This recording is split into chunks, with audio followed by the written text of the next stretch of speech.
Okay. Hi, everyone. Sorry we're starting a few minutes late. Had some technical difficulties.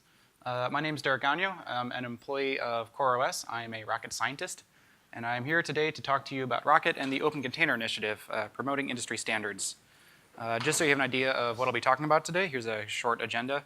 So I'm going to talk about the history of containers, how it's grown over the years, and evolved into what it is today.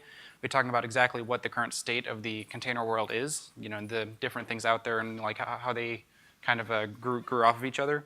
Then I'll be talking about what is OCI and what Rocket is doing to support OCI. And so a couple of quick definitions. Rocket, for those of you unaware, it's a container runtime from CoreOS. So it fits the same role in your technology stack Docker would. It can fetch container images from the Docker Hub or other registries, manage a local on-store collection of them. It can execute them, so run the container images and so on. And OCI is a standards organization. It exists to define container standards. I'll be talking a lot more about that later. And so now, quick history lesson. So back at the dawn of time, or dawn of the Unix epoch, whichever came same thing really. When you just ran a process or just run on the host, there was no way to separate it out into a consistent environment or to prevent processes from messing around with each other. And so we've had this idea for a long time now that we want the ability to take some job or some application and put it in this little sandbox environment where it doesn't matter what's going on the host or in other applications on the host, or if it goes bad, it can't mess with other things going around out there. And you can trace this idea back 4.5 decades actually to the first virtual machine implementation in 1972, which was the VM 370 released by IBM. And so this is forever ago at this point, but we now have the ability to have full isolation between machines that you are running and the host that is hosting them. And it's a relatively secure way of doing it. Some of the cons is that it's a really large overhead for running this because you're virtualizing all of the hardware needed to run a machine. And it can be hard to manage a lot of these machines. We've gotten tools over the years to get better at it, like Puppet and so on. And you also might need dedicated hardware. It's like these days, pretty much everyone has hardware, or Intel hardware virtualization. But if we start moving to ARM laptops, something like that, who knows if we'll still have that. And this was cool in the day because all of a sudden you could support a lot more time-sharing users with the same hardware because the implementation wasn't that efficient. So when you got too many users, things would kind of slow down a lot. And jumping forward 7 years, we then see the chroot syscall. And this is an entirely different way to approach this problem, in that there is no overhead at all. Processes that are running are the same as they would have been running before, but you can now change the root of an application that's running and give it separate libraries or configs or log files or so on, per application. But this is not much isolation beyond that. You don't have any process isolations. The processes can still see and talk to each other, interact with each other as they see fit, mess with the host. There's no network isolation, so I can't be like web server A, you get a different IP address than web server B running on the same machine. There's no hardware restrictions, so I can't be like, application A, you're only allowed to use up to 200 megabytes of RAM and only one CPU core or anything like that. So jumping forward a little bit further, in 2000, FreeBSD 4.x introduced jails. Now we have process isolation. I can make this little sandbox environment. I can put some processes inside of it. They can't see outside of this little sandbox. They can only interact with things in their own little world. I can give this little sandbox its own network address, so I can have multiple web servers running on port 80, for example, on different IP addresses. But there's still no, at least in the initial implementation of jails, hardware restrictions I can apply on the different sandboxes. And almost at the same time, a year later, Linux gets vServer, which is pretty much jails for Linux, but it required a patched Linux kernel to run, which is notable, because now we're carrying these patches against the Linux kernel, which can be a pain. 2005, we get zones, which was introduced in Solaris 10. They're kind of like jails, but they notably have hardware restrictions. So now I can be like the application A, you are only allowed to use core number 3 on the CPU. Oh, and you can only have 500 megabytes of RAM. And you can also do some other cool things, like apply kernel emulation layers. So this zone is only uses the Linux emulation layers, so anything running inside of there can use Linux syscalls and so on. So the next year we start to see the inklings of what we consider to be the modern implementation of containers on Linux, and that C groups were introduced to the kernel in 2006. They're originally called generic process containers, but they were renamed to C groups very shortly after to reflect that this isn't the entire picture of what containers and Linux needs. But they were process level and are process level hardware restrictions. So I can be see this process running right here. It and all of its children are restricted to so much memory or some other resource. And this was pushed forward by Google actually when they were implementing Borg back in the day. So it fits very nicely into the whole Kubernetes worldview we have today. And then a couple years later, we get LXC, and now this is a true native, doesn't need patches, container runtime for Linux. You have the process isolation you want. You have hardware restrictions, so you can prevent processes from running amok. You have network isolation, so I can run 5 different web servers all on port 80. You don't need a patched kernel, unlike vserver. And for a while, this was the state of the art in containers and Linux. This is how you did it. Why would we ever need anything more than that? We have all 4 bullet points here sound fantastic. Well, 5 years later, and Docker comes along and is like, wait, there's something missing from this picture. You can do a lot more with this. And they introduced the concept of a container image, where a container image is a tar file containing the resources needed to start a new container. And up until this point, if you wanted to have an environment where you ran like Nginx inside of, for example, you would need to build up from scratch on the host. And there were tools to help with this, but there was no like easy way to just reach out to the internet and grab an environment for some application and just have it available on your system. And that's what Docker invented. That was what I'm arguing, their big innovation here. Now all of a sudden, I could, as a user, just be like, I made this cool web app. It does this super awesome thing. Package it up into this little bundle, put it on the internet, and anyone can just run that as a container. So now that we have container images, what can we do with them? You can build them. So Docker build, like Docker files is the common way to do this today. Put them in registries, pull them from registries, and run them, which is the process of once I have a container image, extracting it onto disk, and then using that to be the environment for this little sandbox I'm creating. So containers with this innovation were now shareable. I could make my web app, put it up on the Docker Hub for everyone else to use.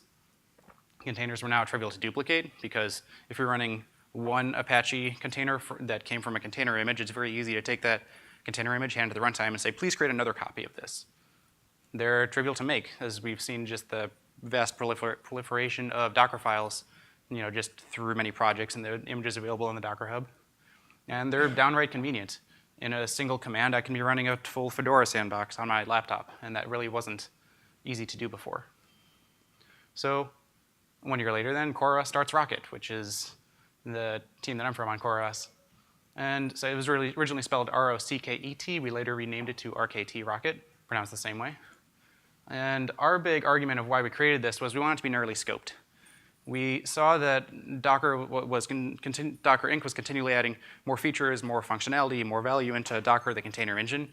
But we believe that the container runtime should be a very strictly defined, like narrowly scoped thing that is just a standard building block of the modern data center. The idea being that if you want all these fancy features like orchestration, that should be added to the layer above that, which is the Kubernetes model. We want the runtime to just be a reliable single component. It's the Unix philosophy, do one thing and do it well. And to this end, before we created Rocket, we sat down and created a specification for what is a container runtime, what is container image, how do the two interact with each other, how do I discover container images, and that is the appc or app container spec. So if you want to use Rocket, you want to make a build tool that builds Rocket images or anything like that, you don't have to worry about the implementation. You can just go and read the specification of how does it work. And the idea here that makes it much easier to improve interop with other projects. But now there's a problem. So let's say you're a Postgres maintainer. You want to release Postgres container images to make it easier for people to get up and running with the project. Which implementation do you release images for? Do you maintain Postgres images for Docker and Rocket? Because that's some duplicate work. Or if you're building an orchestration framework, which implementation do you use?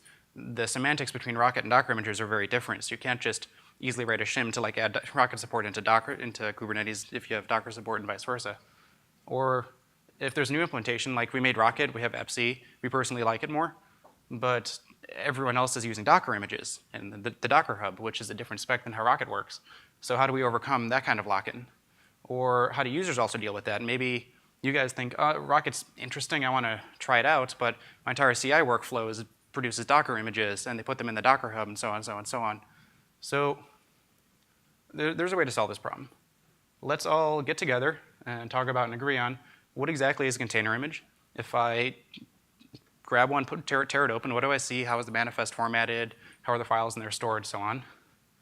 How does one fetch and verify a container image?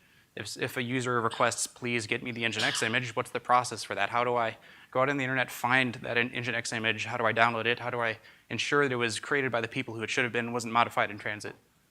And what does it mean to run a container image? I have this tarball on disk now, what is the exact process by which I can extract that and start a processes from in there?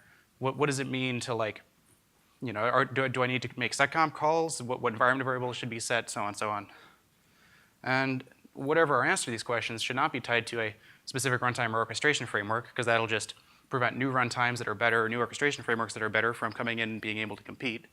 And also shouldn't be tied to a specific commercial entity, because if there's one business that is driving this, their business needs won't necessarily be aligned with whatever is best for the ecosystem here.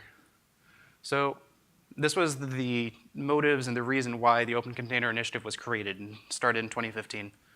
So OCI defines an image specification, which is what is a container image, and defines a runtime specification, or how do I run an image. And this is an open thing. Everyone in this room, everyone in this conference, all people in this community are welcome to participate. It's just up on GitHub. Everything is open source. And the specifications that OCI is defining are based on proven technologies. The runtime spec is based on Docker's libcontainer, which is now called runc, and the image spec is based on Docker images. So everyone uses Docker. It's great. Many companies are using it in production. It's a viable thing. Many registries have been built that use the Docker spec. We've seen that it's a specification implementation that scales. It works for a lot of people in a lot of different situations.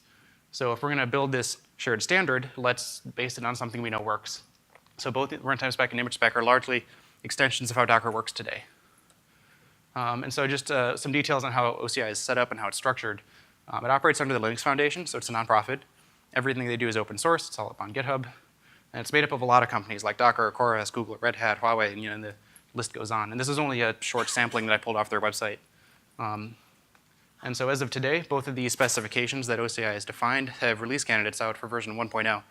And Docker, and I wrote this slide a week or so ago. I forgot to check if this has changed since I last looked at it. At least as of a week ago, Docker had a pull request open for adding support for building and ingesting OCI images. So Docker is close to having support, and registries like Quay from CoreOS, for example, are working on adding support for OCI images. So once the release candidates are released, we'll have a stable specification all of us can start to build against and support. So we're really close to having this shared and agreed upon thing that all of us can start to use. So what is the Rocket team doing? You know, this is the part where I come in. What are we at CoreOS and the Rocket team doing to make this a reality? How are we upholding our part of it? So I'm going to talk about this in two parts, supporting the runtime spec and supporting the image spec. The runtime spec, in order to explain how we're going to support it, requires you guys to understand a little bit more about Rocket's architecture. So I'm going to explain that quickly. So Rocket this is a multi-stage rocket. It's split up into 3 stages. You have stage 0, stage 1, and stage 2. Stage 0, it does a lot of things. One beefy thing is image management. When you call a Rocket command on your system, stage 0 is the binary that you just started. It's the binary that exists in your path. It'll do things like tell you what containers are running. It'll fetch container images for you, delete images. And when it comes time to actually run your application, it starts an entirely different component called the stage 1. The stage 1 is packaged up just as a normal container. It's just a special thing inside of Rocket, and this is an entirely swappable component. And it's responsible for setting up the isolation. So in the default case, that's making the truths as calls, making the namespaces as calls, and setting up mounts and network interfaces for your application. And stage 2 is the user application. That's the thing provided by you guys. It's whatever app container you told Rocket to run. And so current stage ones we have. There is the default one, which is called CoreOS. Under the hood, it uses systemd nspawn to do all the heavy lifting for it. There's also the fly stage one. This is notable because when the task of the stage 1 is just set up the isolation, you don't need to follow the typical Linux container security model. So fly just does a change root syscall. It doesn't set up any namespaces for you. Doesn't do really much in the way of security. It's useful if you want to run something like the Kubernetes kubelet that needs to set up a lot of mounts, set up a lot of network interfaces, and do a lot of things like that on the host, but you still just want a consistent environment to be able to ship it and run it inside of. Or you can go the opposite direction and be like, I don't trust this application at all. Someone's going to break it. It's going to do something malicious. I don't trust containers either. They're a newfangled thing. There's breakout vulnerabilities every other day. Let's use KVM. Let's use the rootfs from the container image, start up a new KVM process, use the rootfs from container image as the VM's root file system, and start up a process inside of there. And so if we want to support the runtime spec, this is really easy, because just add a runc stage 1. Just have a stage 1 that calls out to runc to set up everything, and then it'll do whatever the runtime spec defines, because runc is compliant with the runtime spec. Okay, so that's easy. What about the image spec? So Rocket, for a long time now, has supported Docker images by internally converting them to appc images. You tell Rocket you want to run docker://ubuntu. Rocket goes out to the Docker hub, pulls down the Ubuntu image, converts it into an appc image, and puts it into store and uses it. So the OCI spec is based on the OCI image spec is based on the Docker spec. So it should be really easy to just add support for this, which is exactly what I did last summer. So Rocket has had OCI support since last summer, where there are quotes around support because it's internally converting an OCI image to something that's not OCI compliant. So we can't really claim we're OCI compliant with this, but it does still work.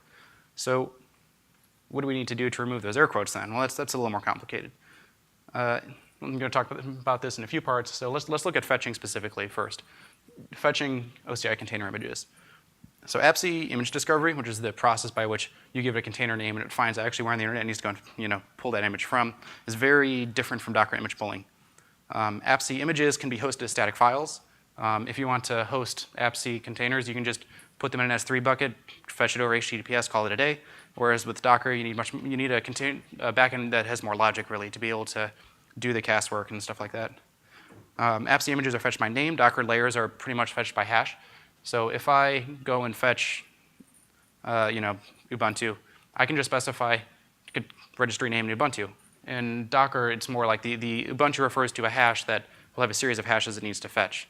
So they're referenced differently, which is kind of what the next bullet point's getting into. Each appc image is one layer. Each Docker image is many layers. So like if I pull in Python, for example, it might have a dependency on Ubuntu. And that link to Ubuntu won't specify a hash. It'll just specify the name, like quay.io/Ubuntu.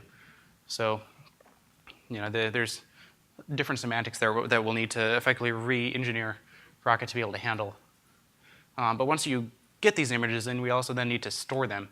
So we're not going to drop appc support for a very long time. We have users that rely on it every day, and it's not something we can just abandon. So we'll need to support both of these image formats. So Rocket will need to store two types of images then, appc images and OCI images. And dependencies or layers, depending on which world's terminology you're using, work differently between OCI and appc. OCI layers are a linked list. I specify Python, which specifies Ubuntu, which is probably it, or it's just a directed. It's very much just a chain. Appc dependencies are a directed acyclic graph. So I can say I want image A. Image A can have a dependency on image B and image C, and image C can have a dependency on image D and image E, and you can have this effectively build this tree. But thankfully, OCI's model is just a very specific form of appc's model, so hopefully we can reuse a lot of the logic there and just render them the same way. And getting information about stored images will also change. appc and OCI manifests are inherently different by nature of their different standards. So then we also need to talk about building container images.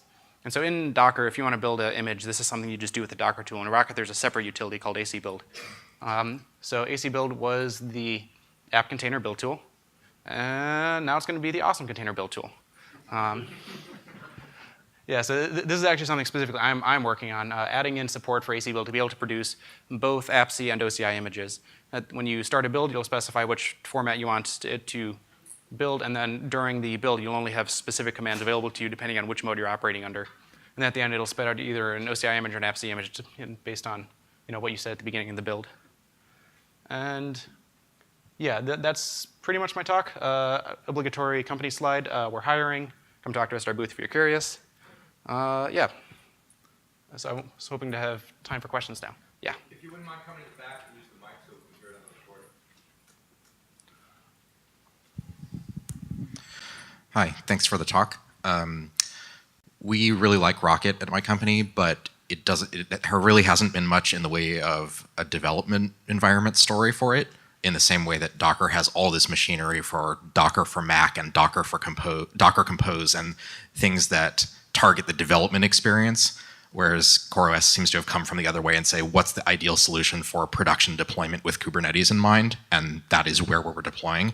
Is it on the radar at all for the Rocket or CoreOS teams to develop parallel or something that's equivalent tooling that will allow Mac users and Linux users or just anyone in the presence of not necessarily having systemd nspawn to be able to use Rocket entirely in place of Docker across the entire stack of what a company needs to use containers for.